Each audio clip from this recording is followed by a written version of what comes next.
With the Pledge of Allegiance.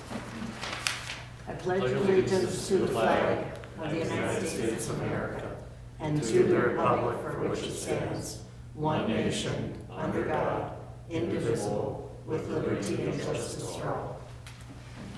Okay, we'll start with our activity reports. Sean's just said that he sent me a text saying that his was just the strategic planning that we had last week, that we were all at. And then we had a couple policy and procedure meetings, union negotiations, and the interview for the police officer. And we have a hearing at the end, right? I mean, it's not a hearing, we have a closed session. Yes, closed session. Closed session. Okay, and Neil? I didn't bring my list, but I know we had finance, policy and procedures twice, and interview for law enforcement.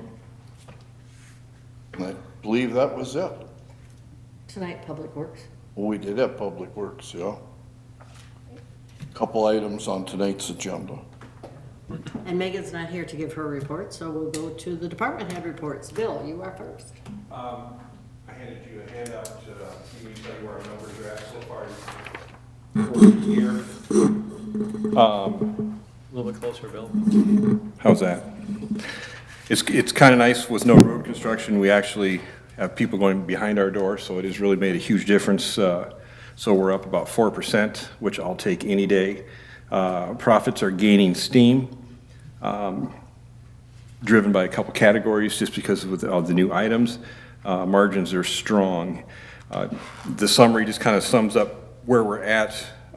Everything is on the way up, including our inventory, but we're also getting ready for the 4th of July as we go. There's a lot of information in the packet. If you have any questions on anything, give us a call.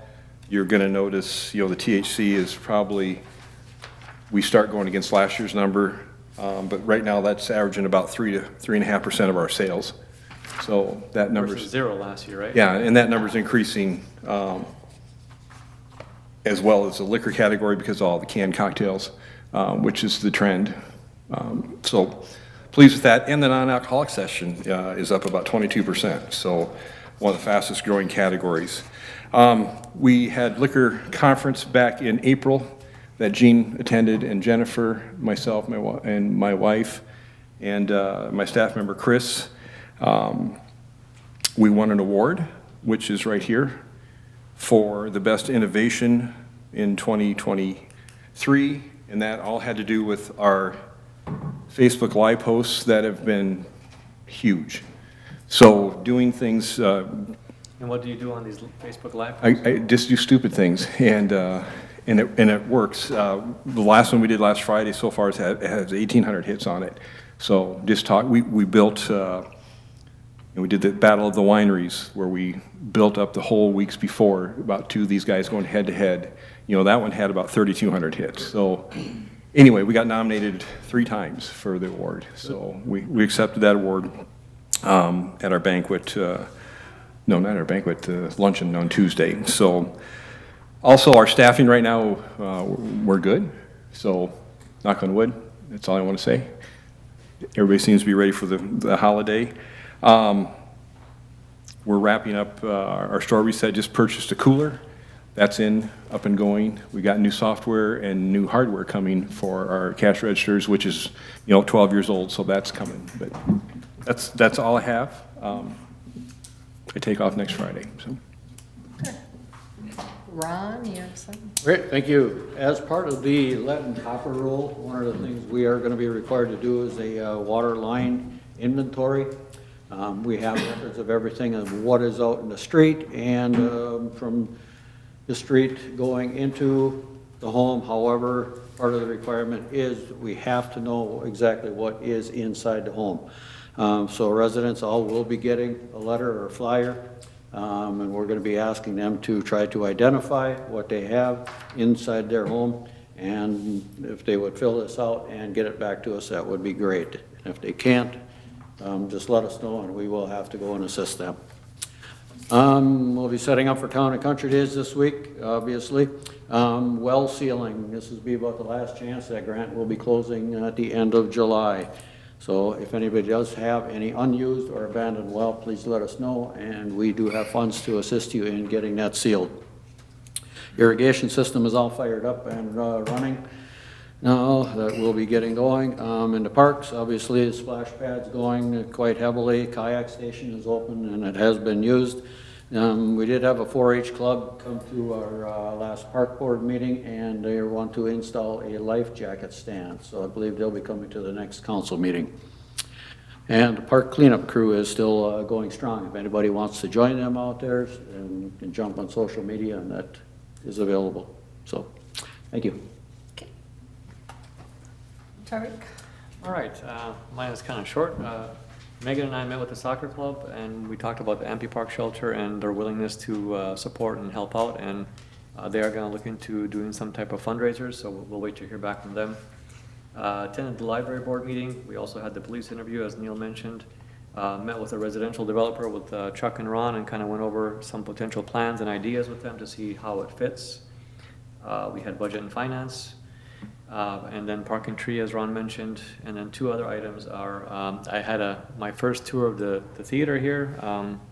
They kind of redid it on the inside. It looks pretty nice. I don't know what it looked like before, but it was my first visit inside, and they're very close to opening.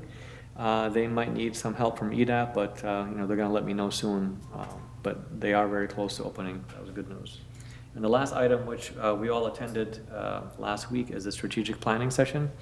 And based out of that session that we had some external parties with us too, the school district, Centricare, the chamber. So they all provided input for us as well. And out of that document, we'll be coming up with some key strategies that we'd like to work on and achieve over the next 1 to 3 years. And, you know, we'll use that as kind of a guide to where we want to go. So hopefully we'll be getting that soon. And once we have it, I'll be sharing it with everybody. That's what I got. Okay. Megan, do you want to have a report? Sounds like most of it's been covered. So I was at the meeting with the soccer club where we discussed potential fundraisers, and they do support, of course, the Ampey Park Shelter and are excited about it. They're just a little financially strapped at the moment, which I'm sure we can all appreciate. The library meeting is mentioned. You know, we continue to have the meetings and things, but I think until we have settled on, you know, a new potential site, we're kind of stuck where we are. But then the Park and Tree that was mentioned, and the planning session that was mentioned as well. Okay. All right, we'll move on to the consent agenda. We don't have any minutes this time. And vouchers totaling $261,260.64, and some sewer installer licenses from Warrior Drain Solutions and Ozzy's Excavating. Is there anything anybody wants pulled or ready for a motion? Motion to accept. I'll second. It's kind of the way it's gonna go today. Yeah. We'll trade off. Yeah, and I might jump in once in a while. All right. All right. Motion's been made and seconded. All those in favor? Aye. Okay, that's done. Old business. First on our is the LCCMR report on our gasoline, so, yes.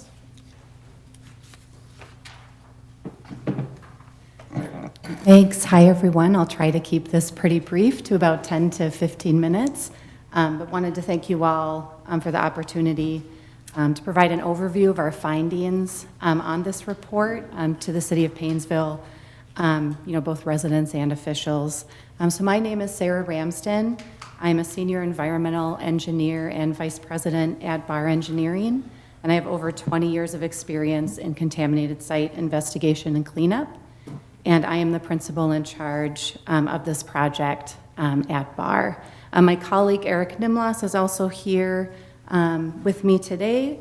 He's a senior geologist at Bar with over 15 years of similar experience, and he is the project manager for this work at Bar as well. And he's here to help answer any technical questions that may come up after our presentation.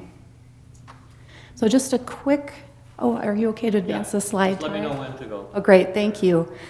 Just a brief overview of what we'll talk about today. I'll give a little bit of background and an overview of the project.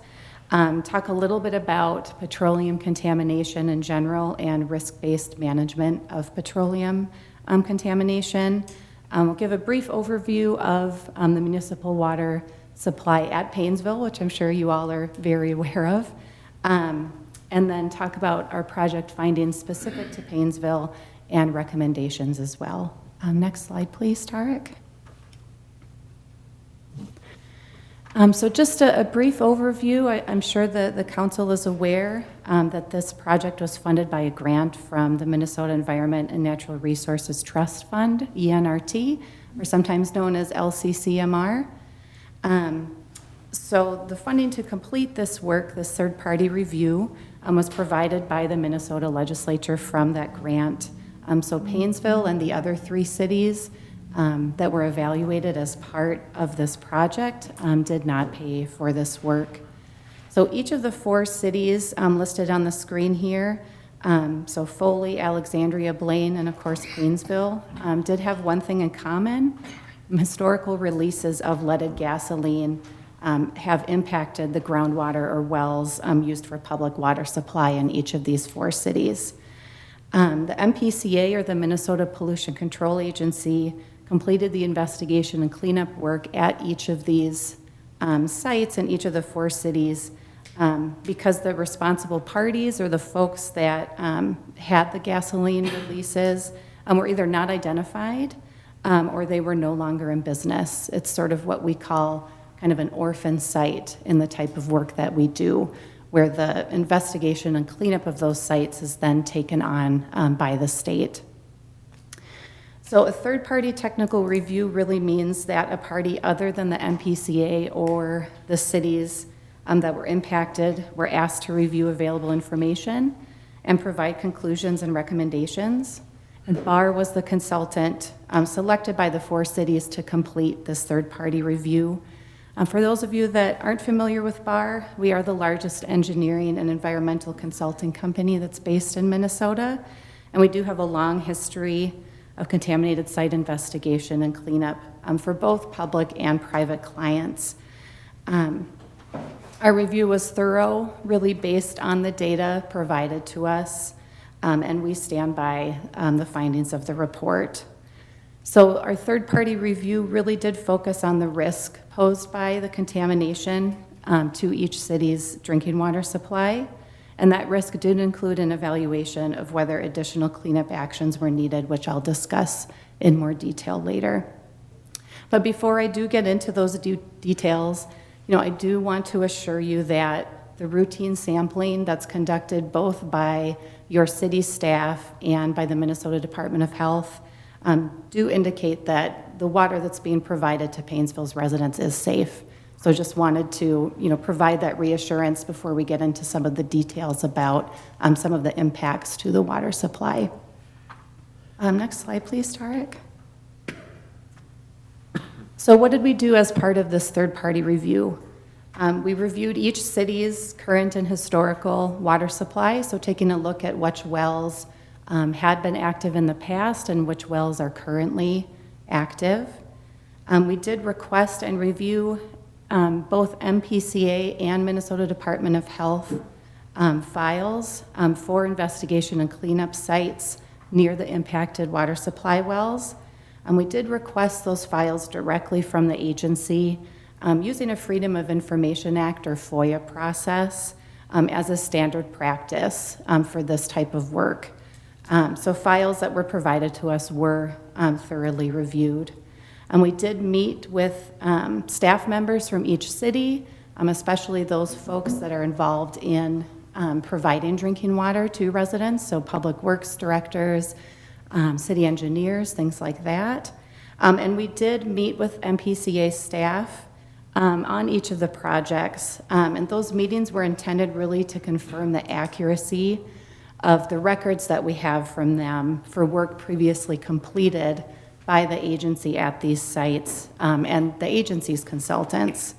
So the MPCA was not consulted to contribute original material to the report. We provided it for their review to make sure that our understanding of their records was accurate, but we did not change any of the findings of our report based on their review.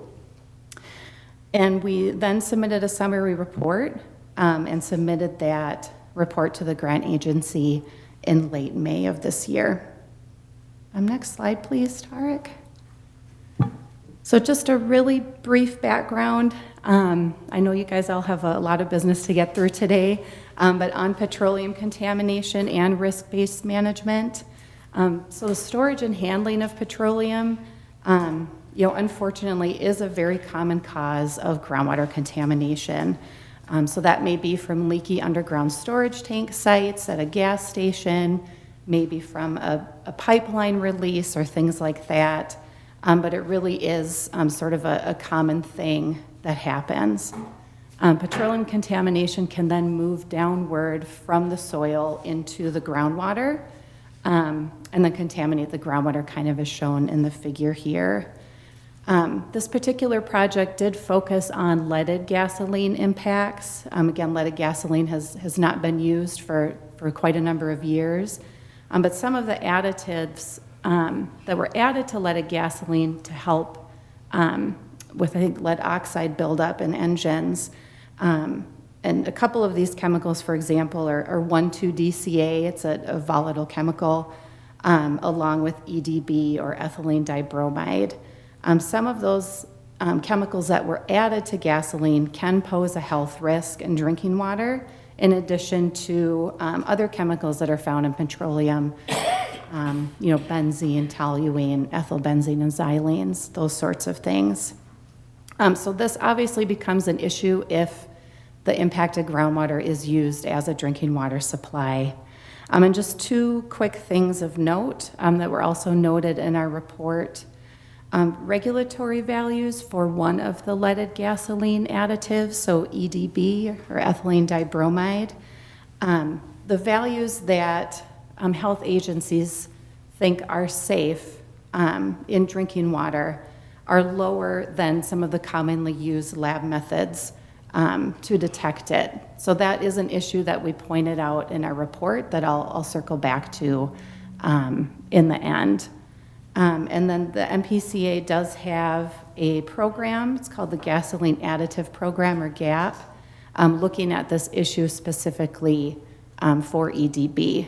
So it's something that's on the agency's radar, and they're looking into that and trying to use more sophisticated lab methods that can detect these chemicals at a lower concentration. Next slide, please. And just wanted to speak a little bit to the risk-based management approach that's used by the Minnesota Pollution Control Agency and many other environmental protection agencies, including the US EPA.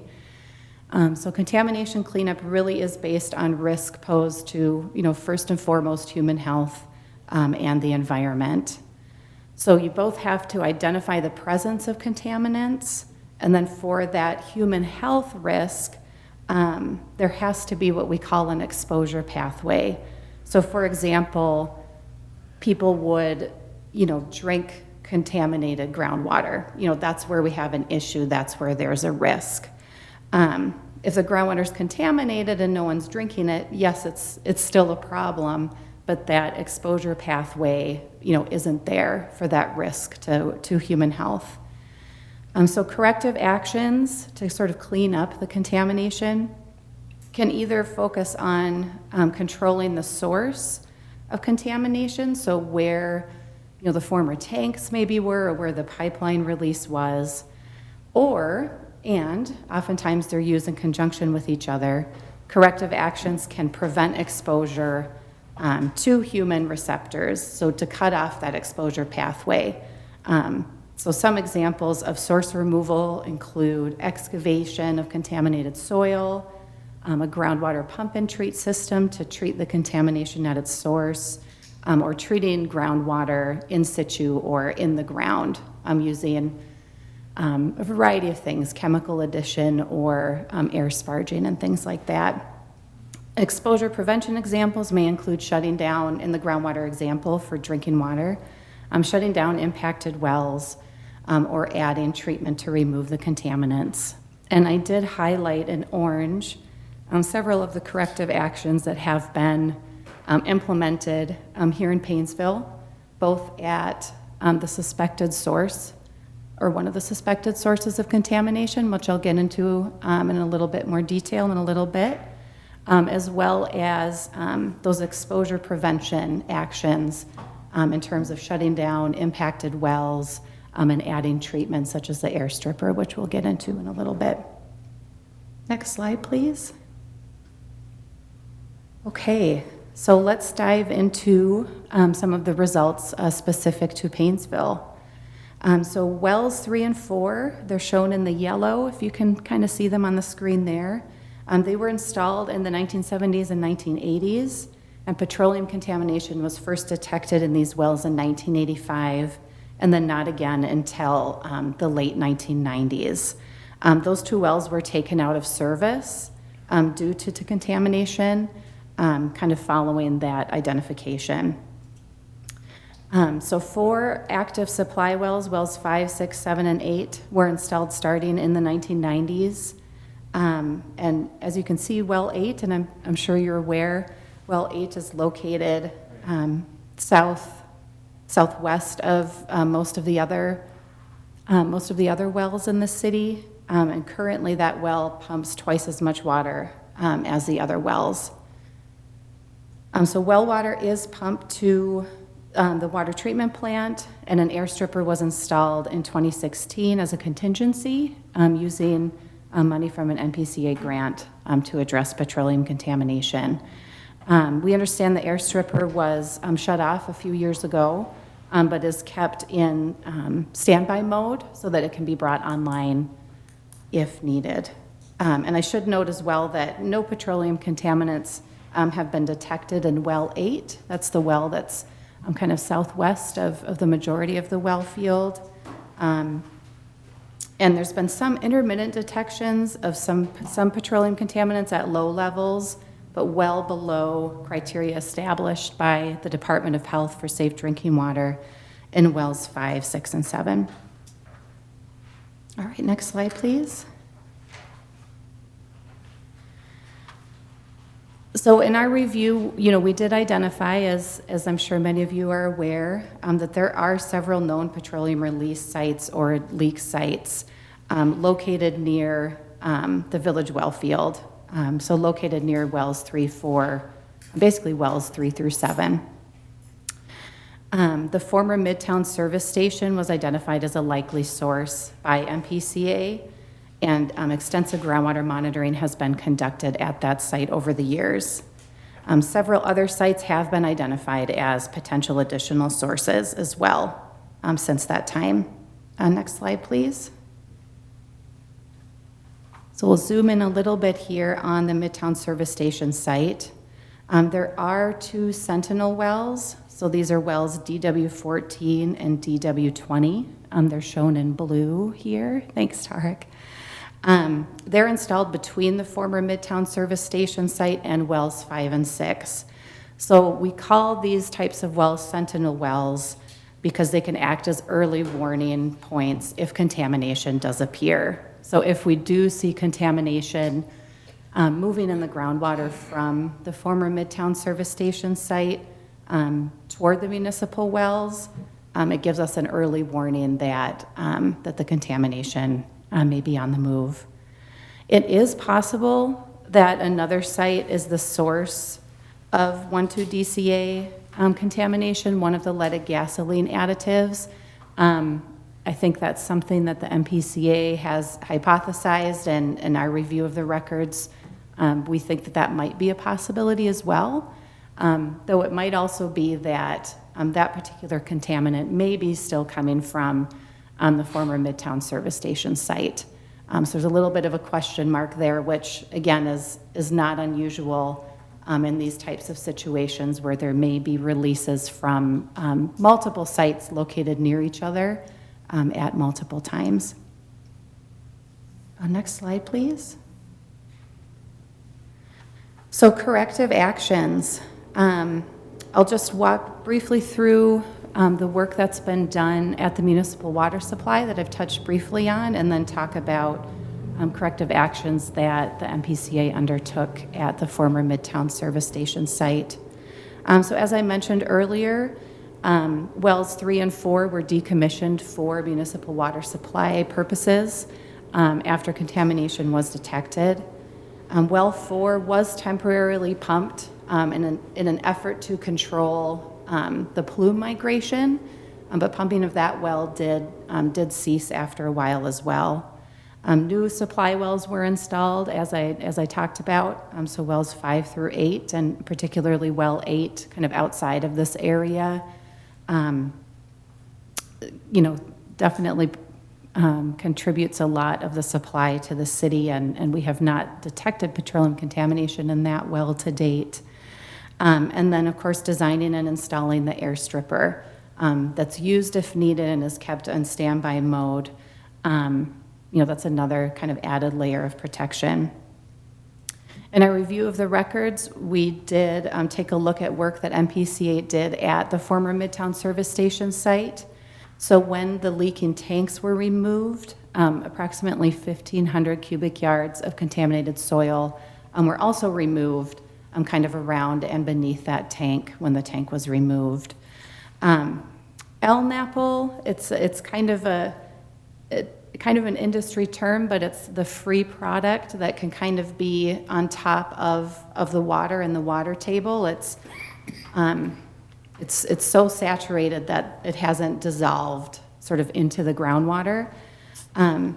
If you can remove that, which can be very difficult, that's sort of like removing some of the source as well.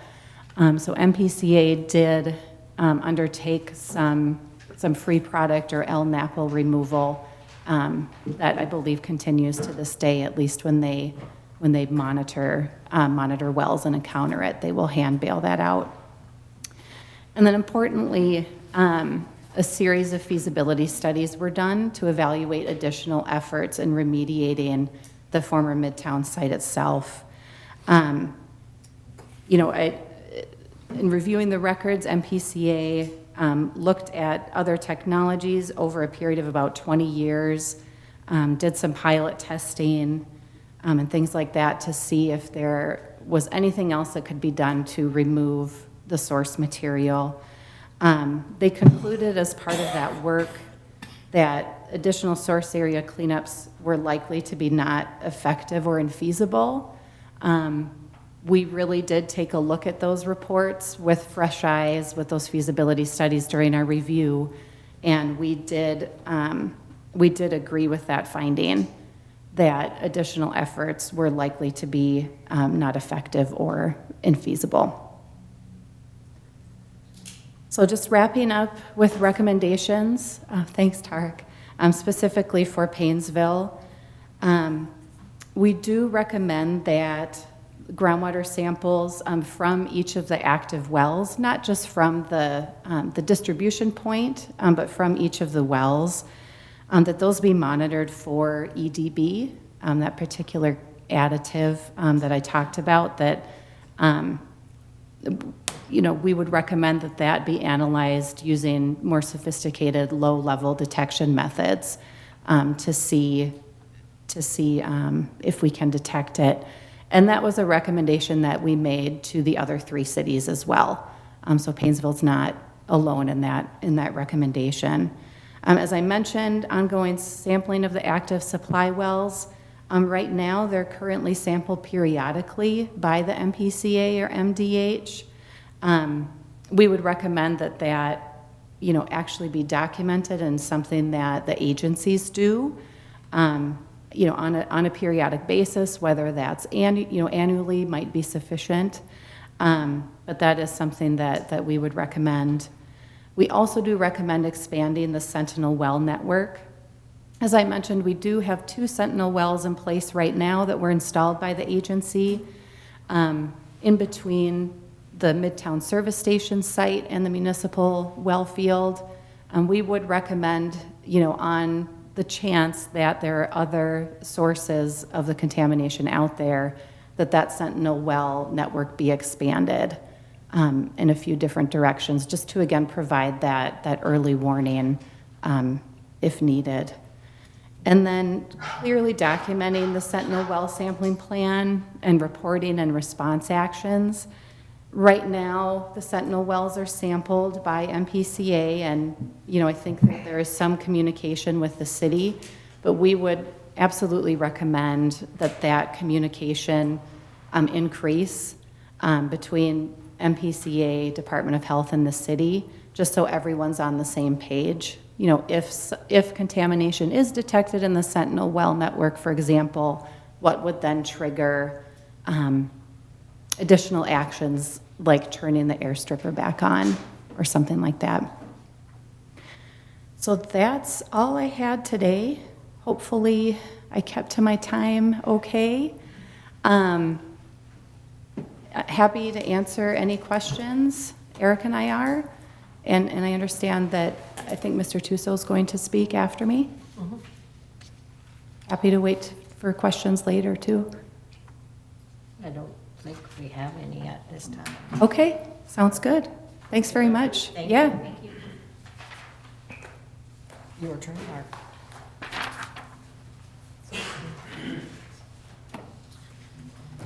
Thank you for having me, allowing me to come here and speak. I'm sure most of you know who I am. You've probably read my letter.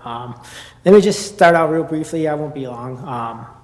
My experience with Painville started in 2014 when all 13 hydrogeologists in the petroleum program recognized that we were doing things the wrong way. And we got together unanimously and filed a complaint against our manager, Michael Canner, who some of you know. That started a chain of events that led to a lot of things, particularly ended up cutting my career short and ended up in my lawsuit. The LCCMR grant, the language in it, is directly out of my complaint. Those 4 cities are no accident. That's because they were mentioned in my lawsuit. That's why they funded it. Anyways, Paul Stock, who was a long-term hydro on this site, privately in our hydro groups would complain a lot about how the MPCA management would not allow him to clean up this site. He also complained a lot about the contractors that we had that were incapable of doing most of the work that we wanted. So Sarah just mentioned the feasibility studies that were done, but if you saw my letter, and if you would read the comments that Paul had written down, that the consultant was incapable of conducting the feasibility study correctly, so that's why it failed. And then, of course, the MPCA decided that it was going to be too expensive because, of course, they fund 100% of the cleanup at this site. So they decided that they just weren't going to clean it up anymore and just called it infeasible. Well, that's completely preposterous. So another issue, too, is I don't know if you saw that, but I filed a complaint with the Office of the Legislative Auditor, who did a report in 2023 on a petroleum program, and the 2 things they noted that the MPCA was lacking on was, 1, contractors were a perennial issue with them, especially the quality of them and making sure they were delivering what they wanted. The other one was the MPCA was not looking at long-term risk, which is what we're getting at right here. I mean, the whole point of this discussion about your wells is what's the future hold? It's my opinion, and it was the opinion of all of our hydros, that leaded gasoline sites are legally required to be cleaned up, or at least attempted to be cleaned up with way more vigor than has happened here. Because that's the way the statutes that I've been following for 30 years or 29 years when I worked there, every other program in the agency, if they had this site, would clean it up because it's legally required. Only the petroleum program seems to think that they have this exception. Another point to note, too, is that Sarah mentioned risk-based cleanup. So there is something called risk-based corrective action. It's an ASTM, which your engineer probably understands. It's a national standard that EPA helped develop in the late 1990s. 49 states use that standard. Guess which state doesn't? This one. So that was our biggest problem with that. So under risk-based corrective action, you don't leave contamination, especially something like this that's going to be around hundreds of years, and just walk away and not do anything about it. If you're going to leave this behind, under most other scenarios, you would put in much more robust institutional controls, deed restrictions. I mean, sentinel monitoring is not an answer. That's just a long-term solution. The thing that frustrated me the most was that the state of Minnesota spent $2.5 million investigating this site. They also spent another $2.5 million on building your plant. But they spent $2.5 million of state taxpayer money looking at this site, and they don't even know what the source of DCA is. They could have cleaned it up for 1/10 that amount back in the day. You could clean it up for less than $1 million today, right now, if you wanted to. So my concern, and hopefully your concern is too, is that, well, let's keep spending more money, drilling more wells and doing more sentinel monitoring when we could just spend the money and clean up the site.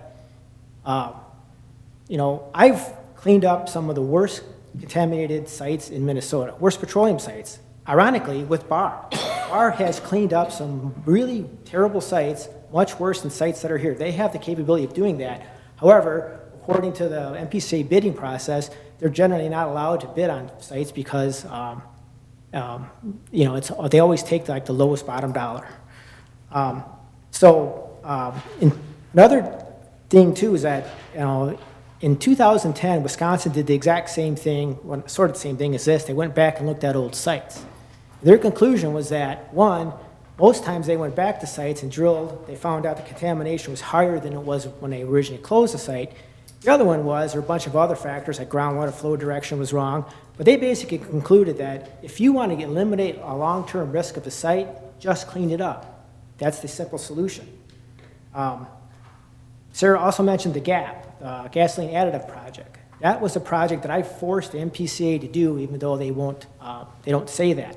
However, one of the things that I wanted the GAP to do was to go back to these closed sites and actually look at cleaning them up. There is nothing in the GAP that's requiring them to do that. It's only a tabletop exercise, and it's only to look for private wells, which aren't routinely sampled by Department of Health, that are near these sites that are probably contaminated. There are probably thousands of wells in the state that are currently people drinking contaminated water from private wells that were either not sampled by the MPCA when they did the investigation or installed afterwards when they closed the site and said, hey, there's no problem here, nobody's drinking contaminated water. And that's kind of the MPCA's logic, is that if you're not drinking contaminated water today, you're not going to be drinking it in the future. And do you know what your water use is going to be in 100 years, 50 years, 20 years, 10 years? I mean, whatever it's going to be, it's probably going to be more than it is now. And if you stress your aquifer more than it is now, you're going to move these contaminants from these sites to your well, and then it's going to be your responsibility, not the MPCA's, to deal with it and pay all those extra costs, pay the cost for maintaining your treatment systems, and dealing with drilling new wells or whatever you have to do. So that's kind of the solution. So the big issue here for you guys is, you know, what do you want to do in the future? I'm convinced that you can force the MPCA to clean up these sites. Legally, they have to, but nobody's going to do it unless somebody forces them to do it. I don't believe the MPCA is going to fight you on it, because of all this information that I have, and that was in my lawsuit as well, plus all the information I gathered when I was there, that information that was not privy to BAR, like the Paul Stock's comments, the MPCA doesn't want that information to get out. So they have the money to do it. They have the people to do it. You know, so let's just do it. Why waste more money? Each sentinel well is going to cost, what, $40,000? These are pretty deep wells. So start doing the math. How long are you going to monitor it? 100 years? 40 years? I mean, when's this going to be all done? The MPCA just doesn't want to go back and clean the site up because they fear that that'll make them go back and clean up other sites. So what really bothered me the most about the report was this idea that they don't know where the DCA is coming from. And I mentioned in my letter to you guys this other site, this farmer's co-op site, that's probably a source too. So basically the conclusion, so 30 years of experience, let me just boil it down to this. One of my mentors was an EPA, was a guy that worked at EPA. He was a senior researcher at EPA, Office of Research and Development, Dr. John Wilson. He's retired now, but he was the one who kind of got the ball rolling at EPA to look at these lead scavengers based on some of the work that myself and other people were doing. And He quoted a famous quote that I'll tell you guys right now, is that monitoring wells are holes in the ground that tell us lies. So you can put in Sentinel wells all you want. If you don't put them in the right spot and you don't sample them correctly, remember PCA has contractor issues and getting quality samples is one of them, you're not going to see it. Interesting enough, another remediation contractor once told me, and it kind of makes sense, it's not entirely true, but 90% of the contamination flows through 10% of the aquifer. So, I mean, you're starting to talk about, it doesn't flow like a big bulk. It kind of flows through little pathways, and if you don't have your well in that pathway, you're not going to catch it. And also, if your well has too long of a well screen, you're going to dilute it, or there's a bunch of other reasons. I don't want to get too technical on it, but in summary, the PCA doesn't want to clean up the site because it's expensive. They've already spent, like I said, $2.5 million on it. It's embarrassing to them. That was one of the reasons why they fought us so vigorously when we challenged them on it. But if you want to clean the site up, I can help you do it. There's ways to do it. It won't cost much money. May require a little bit of work, but the agency certainly has the ability to do it. The technology's there. Technology's come a long way in 20 years. There's a lot better technologies now than we ever had before. It's actually quite simple. And folks like Barr, like I mentioned before, we cleaned up under my oversight with them, we cleaned up Flint Hills Refinery. We recovered over 7 million gallons of petroleum from beneath the refinery using a wide variety of techniques. If we can do that, we can do anything. Any questions? When you mentioned that you'd expect to see more robust controls, what are those? What would that look like? Well, under Rebecca, which is the 49 state standard, is basically you limit access to a site. So if a site's contaminated, and it's interesting enough, the PCA owns this site, what are they going to do with it? It's just an eyesore. They're going to leave it there forever? You would put an institutional control on it, such as deed restriction, and that's generally for development. When it comes to groundwater, some states would put a sort of a limit on, you can't drill wells in this area because it's contaminated, or you can't utilize any more water in this area. The Department of Health kind of does that for some areas, particularly in the metro area, but they don't like to do that. So there's really no control over groundwater use once these sites get closed. I have a question. Isn't after a certain point, because I don't know how this stuff spreads and stuff, but after a certain point, and this has been, we're talking 30, 40 years, doesn't it become more challenging to clean up as it spreads every year? Yes, it does. So if you have a spill today, the best thing to do is to clean it up right away, because the longer it sits, the more it works itself in. Anything that's been around for several years kind of gets itself worked into these various layers. But it's still, the petroleum's fairly easy because it floats on a water table. As you guys all know, oil floats on water. That's what she was talking about with LNAPL is. It's actually the free-phase gasoline that's there. And they've correctly identified a rather large mass of this petroleum that's sitting there that should be removed, because until that's removed, it's going to continue to dissolve slowly over time and keep contaminating your drinking water supply. And that was kind of our big issue. Your drinking water supply is a resource. It's not something you can just throw away. So if it's a resource, it should be cleaned up as a resource, because you're going to need to use it in the future. If it was like some groundwater somewhere else that wasn't being used, or in a formation that couldn't be extracted from, that's the places where we leave it behind and watch it over time, and then maybe put an institutional control on it and let it just do its own thing over time. But for drinking water supplies, like you and Alexandria is another terrible case. I used it as a case study for work I did in 2007. I actually brought it to EPA and said, look, look at all these leaded gasoline sites. They're contaminating this aquifer to 1,2 DCA, and the state's not doing anything about it.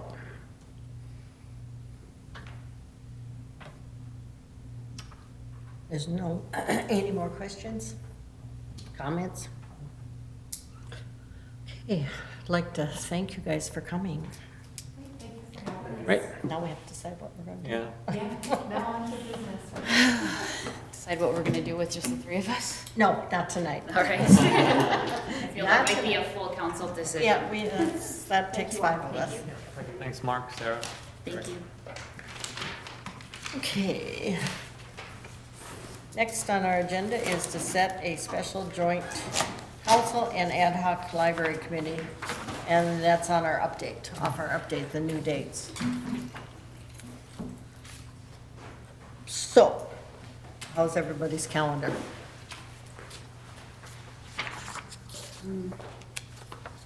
The first date we had on our agenda was in July, and that's after Sean's out, so I wanted to try and do it before he has his surgery. So we looked at the last 2 weeks of June. I think the 20th is out for me, but I'm not sure. Well, 26 for sure is up for you. Yeah. Look at my calendar real quick. Okay. So that leaves the 18th or the 25th? How about you, Neil? The 16th, I'd rather not. We don't have a 16th on here. Oh, 18 or We'd all 25. rather not. what am I looking at? Oh, I'm looking at the old one. 18th or the 25th? Let's see, I can't do the 18th, actually. That's a Tuesday, right? Yes. Megan, that means you can only do one of them. I know. Okay. Well, I was in Too July. busy. 25th? Does that work for you, Neil? I think they work for Sean already. 25th is fine. Okay. Somebody want to make that motion? It's right before you leave for Rochester, right? Yes. Okay. I'll move to set a special joint city council and ad hoc library board meeting for June 25th, 2024 at 6 PM. Okay. Is there a second? Neil? Or should I second it? I'm thinking I may have a problem the 25th. Uh-oh. How about the 26th? Is that bad for everybody? I'll be in Rochester. I'm on Oh. well, the council obviously and the library board, so I can trump you. We can't do the 26th because we also now have a downtown in Hannah. Tuesdays aren't a really good day. Well, this is a Wednesday. No, the 25th, 20, The 25th is a Tuesday, Oh, Tuesday. I think. yeah. Okay. Yeah, the 18th and 25th I have meetings. Oh, well, we'll just have to, And I don't know if I'm not there, life goes on, I guess. yeah, I was gonna say, it doesn't work for everybody, any of them, so. Okay, then I'll second it for the 25th. All those in favor? Aye. Okay, it's 2 to 1. Is that a no, Neil? Oh, it's okay, go ahead. Unanimous. Unanimous. I Kristen, was still unanimous. circling. It's unanimous, yeah. Okay, now we have a bill to pay. Hydro Engineering. Go for it, Ron. Yes, just a quick update on that wastewater irrigation system improvement project. That project is substantially complete. Basically, everything is installed and operational. So basically what we're approving a pay request tonight, or requesting approval of a pay request in the amount of $9,690 to Hydro Engineering. And basically we'll start the closeout procedure on this project to close it out. So the only thing left would be the 5% retainage being withheld. Okay, I'll make the motion to pay estimate number 3. I'll second. motion's been made and seconded by the only 2 others here. All those in favor? Aye. Okay, that's passed. And next, Stearns Avenue. And Public Works met tonight, made a recommendation, you want to? Yeah, Public Works met tonight, they talked about it, Centricare is looking to make Stearns Avenue no parking on the side, on the hospital side, because of the helipad they have there, and that's a request today, so as Public Works, it was discussed, there was some hesitation there, but they did recommend allowing no parking there. provided that Centricare employees do not park on Stearns, and they will be notified that they can't park on Stearns, to have that for residents who live on there to park. And also, the recommendation was to have the opportunity or option to revisit this in a year's time to see how it's going and if it should continue or not. That was the Public Works recommendation. Did I miss anything, Ron? No, I think you're correct in saying there was a lot of hesitation there, that they really felt like almost being taken advantage of here. But they did go along with it. Kind of boiled down to, when the day comes and you may need that service, 5 minutes is a big deal. Right. To keep it at the airport when. And I think we're gonna have to be very tough on Centricare to make sure their employees are not parking. Because now with the manor being closed, employees can park there and have to walk a little further, big deal. Yeah, they have a lot more parking now without the Yeah. employees in the. So they shouldn't be parking on the street. I guess under the safety concern, I guess there's no question about it. You're looking at the site and if somebody's parking right out there, they're gonna get sandblasted when that chopper comes in. But, you know, that goes back to the design, and I guess the FAA, you know, they trumped everything that we did, so we didn't have a lot of say in the entire design of it. So, So should I redraft the resolution to include that this will be reviewed in a year and that Centricare employees cannot park? on Stearns Avenue. Yep. Do we have feedback from the residents in the area Yeah, there's a public hearing at 6:30. at 6:30? Part of that, we want Centricare to enforce the parking, not our police. I don't think that's an actual hearing. Yeah, To be addressed. Okay. we can do that then. Would you like to address? One of you? I think it looks better if I was over here. So Oh, yeah, I agree, yeah. Wait, get to the mic first, You gotta go to the podium. so everybody can hear you. such a Bill face. So, of course, we're concerned about parking. All of Where our- do you live, Bill? We live 714 Stearns. We're the blue house right across the street from where the helicopter will land. Well, thank you. Belinda has some notes here. Our neighbor, you know, we're concerned about parking. Obviously, we have no access to an alley because that was given away to Alden Park 25 years ago. That was brought up by one of the neighbors. So we're basically, in the wintertime, we have 2 spots to park in our driveway, 1, 2 for our vehicles. We're also concerned, we all have aging parents, both of mine are in walkers now. Where are they going to park? That was a concern. But do we want them parking right next to a helicopter pad? I don't know. But I wish the Centricare would be here, because some of the questions we have as neighbors was, if we have company, I know our neighbors, the Augustins have Card Club with elderly people. If they can't park across the street, can they park at the hospital? That was a question we had. And everybody's worried about liability, because obviously my truck sits right there. So we're concerned about the debris that would come as well. And what about our curb cut where we have our camper? We're going to start pushing that back further so that is safe. What if somebody parks in front of that? It's not an actual driveway, but it's how we get our boats in and out. How do we handle that? That's some of the questions we've had. And I don't know if the council can answer that, and Paul's not here as well. But it's not an actual driveway yet, but it might be soon, just so we can get things out of the way of where the helicopter lands. I think the biggest concern we had was with staff. And we get it. There's over 50 spaces at the new facility, so there's a lot of parking over there. But can we park over there if we need parking in the wintertime? If we have company, family comes home, that's what we're all of us are concerned about. because we have family that lives out of town. So those are our concerns, Belinda. The only other thing I have is, my understanding is that this is being pushed through because they need it in order to be able to land a helicopter there, and it's 13 feet, 12 feet away from the grass to the curb, where they want to put the no parking. And I went out tonight and measured from the grass to their parking spots in the parking lot, it's 25 feet. And I'm surprised that 13 feet makes that difference, that they can park in those parking spots, but not in the street, if that makes sense.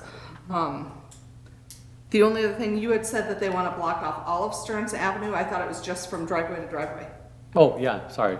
Okay. The driveway to driveway right here, that point. It's only three parking spots. No, there's more than 3 there. About 4. I think, Ron, you thought there was about 5. I think it's 4 or 5. Oh, No, this will be available. What's their intention with the sidewalk? If it's not safe to be parked on the street, what's their intention with the sidewalk? Yeah, I don't know.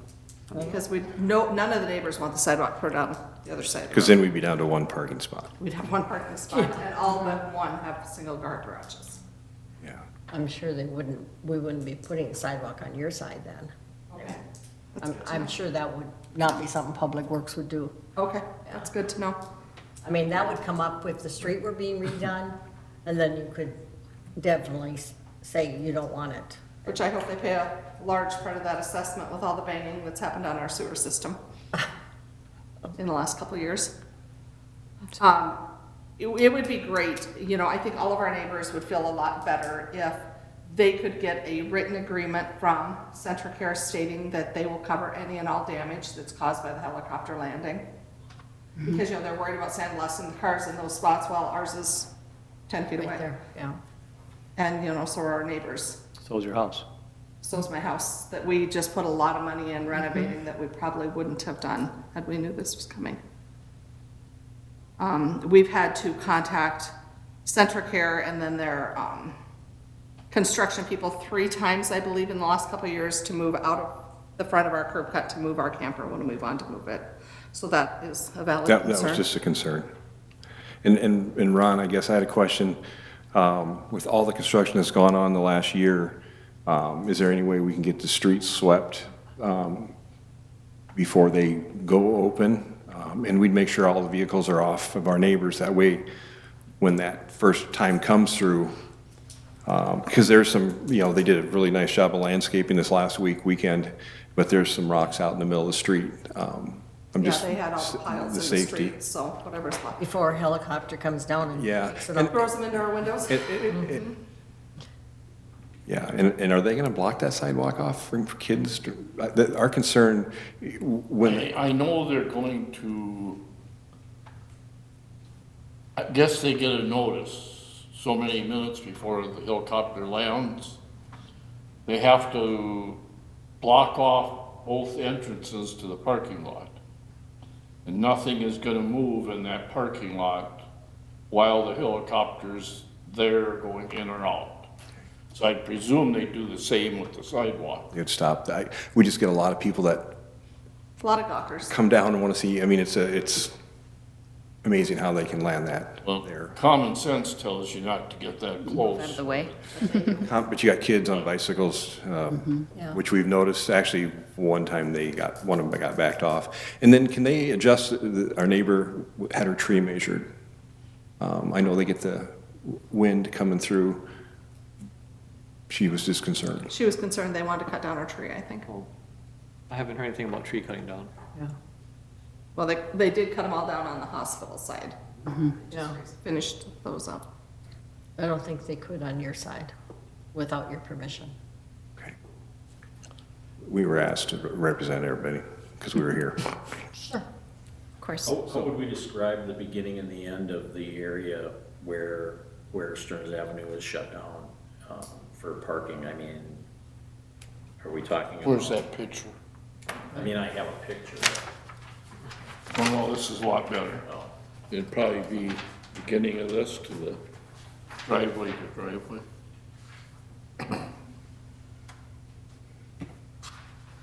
So is it, I mean, is it as simple as the north driveway into the hospital and the south driveway into the hospital off of Stearns Avenue? Yep.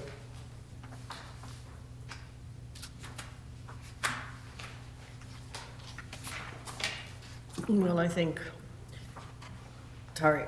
should talk to Craig and see if we can get something Yeah. guaranteed for, in case of rock through a window or, You know, when they came to the council meeting, it's been a year or two ago when they asked to have the helipad put there, we came that evening. And the gentleman that presented that night said that they've had this problem at other hospitals and they certainly will cover it. But it would sure be nice to have something in In writing. writing. I think that every neighbor would appreciate that. Okay. I would like to And have it- a it can be discussion with simple. them before we make some kind, you know, before. well, we're making it so employees cannot park there on Stearns. And that's, you know, And that's important to the neighbors. I mean, they want to keep what they have and not, we have a couple neighbors that walk that every day, and they've been counting how many cars are in the parking lot compared to how many are on the streets. And we're not just talking Stearns, Augusta is full, both sides. First is full both sides, Washburn is full both sides. Yeah. So it's down Washburn the other way as well, and Stearns. It is. So it's everywhere. And I've got pictures that show that the parking lot is quite empty when the streets are quite full. It's not all visitors. Well, I guess that was Public Works. If we're gonna grant the no parking, then part of that agreement is no parking of employees on the other side. And it could, for now, and if we get more complaints, it can be all the streets. If the hospital has ample parking, that's where the employees should be parking. hopefully more of them will park in the parking lot when the construction people are gone. It's been very nice with them parking in the parking, makes it easier for us in and out. Yeah. That was our neighbors' concerns.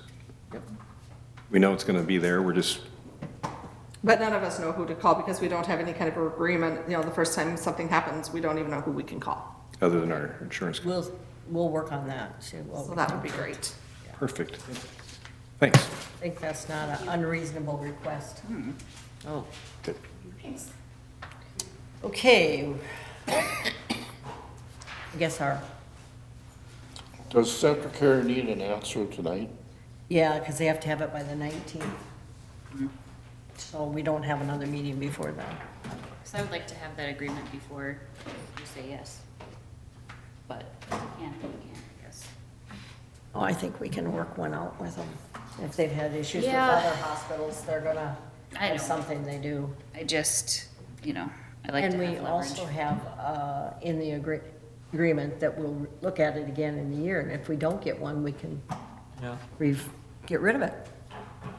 Take it. The difficult part, I think, for Centricare is they're always gonna wanna know that there was actual causation. I'm sure they've probably had situations before where somebody had nicks on their car and claimed it was from them, and they denied that it was from them. That's always a potential problem. I think that's why it's important to document things, I guess. If I was in that neighborhood and I had a car, I'd probably wanna take a picture of it. We already did. I take pictures of the house, the camper, the boat, and the vehicles. Yep. I even asked our insurance company to come out and video it as a non-biased party, and they said they don't have enough adjusters to do that. Yeah, but I think it's good to take dated photos, and it's just, it's a pain, but I think that's a potential issue is them not being, especially, obviously if it's a brand new vehicle, it's not a problem, but if you have vehicles that are a few years old. Bill's is a brand new vehicle. Well, 2 Two years that got hit. my concern is also for the people in the parking lot. Well, yeah, because their cars will be parked there when the helicopter I mean, comes down. that's closer than the street. Well, not really closer. It's 13 feet further, I went out and measured tonight, nobody kicked me out either. But, I still think it's close enough, they're gonna have damage, it's closer than my house is, Yeah. as is their glass windows. Maybe they'll just make sure it's swept all the time. I don't know. Yeah, if they keep it clean, you got grass, there shouldn't be too much that can come up, but Might have to screw it only takes one pebble. Yeah. Somebody broke a bottle. All right, I think we hashed that out. We have should we do it with the changes, Bill? Approve the resolution? Yeah, I think you probably want to authorize the mayor and city administrator to sign the resolution with the changes, which would be, I guess, review in a year, their Central Care to enforce the no employee parking, and, what's there a third thing? I guess, no, just probably a better description of what part of Stearns Avenue we're talking about between the two driveways. Those would be the things I would change.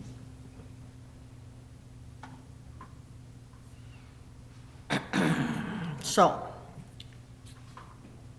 I'll make the motion to approve resolution 2024-18, authorizing the placement of signage restricting parking and authorizing the mayor and city administrator to sign it with the changes that we have mentioned this evening, which is no parking for Center Care employees on the street And review in a year. and review it in 1 year. Is there a second to that? Second. Okay, all those in favor?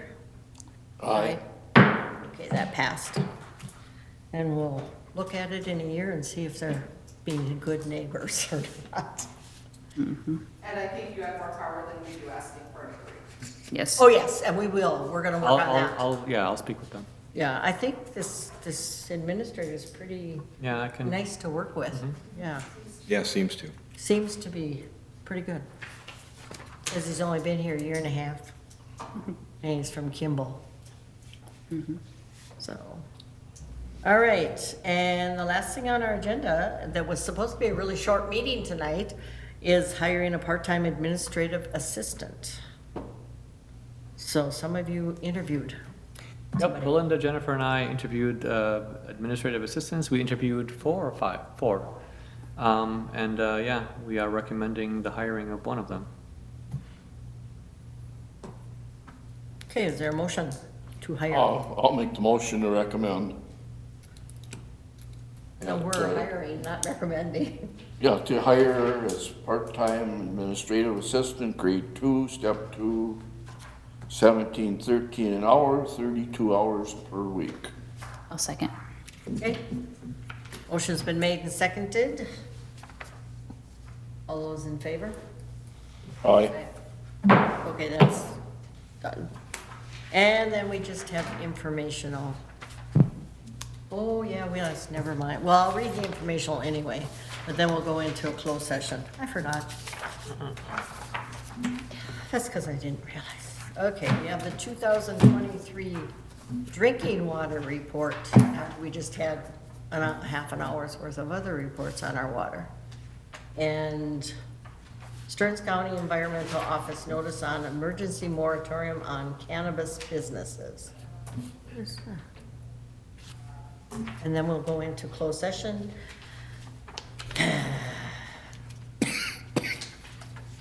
Okay, we go into closed session at, I'll just say 7:08, and I'll make sure Kristen has it all closed up.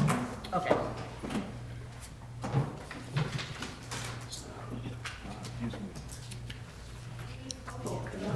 Oh, do the motion, Yeah, I was figuring on that.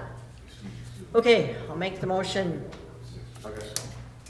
And we have to vote on it too. Second. I have to read it first. Yeah. Specific. Settle down. Okay, make the motion to close the session as permitted by Minnesota State Statute, section 13D.03, 13D.05, subdivision 3, to discuss an offer for real property located at 255 Kira Court, parcel number 770.39118.0534. Second. All those in favor? Aye. Aye. Okay, we're closed. Okay. Who knows, that All day right. may come again.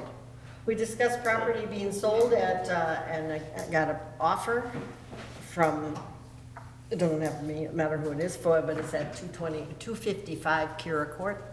And we've accepted the offer, so we need a motion for the documents to all be signed by the, I'll make that motion. okay? Okay. All those in favor? Aye. Okay. Now we'll close our meeting. I mean adjourn. I mean adjourn. At That's what I meant. 7:13, okay, we're Yes. good. I meant adjourn. All right.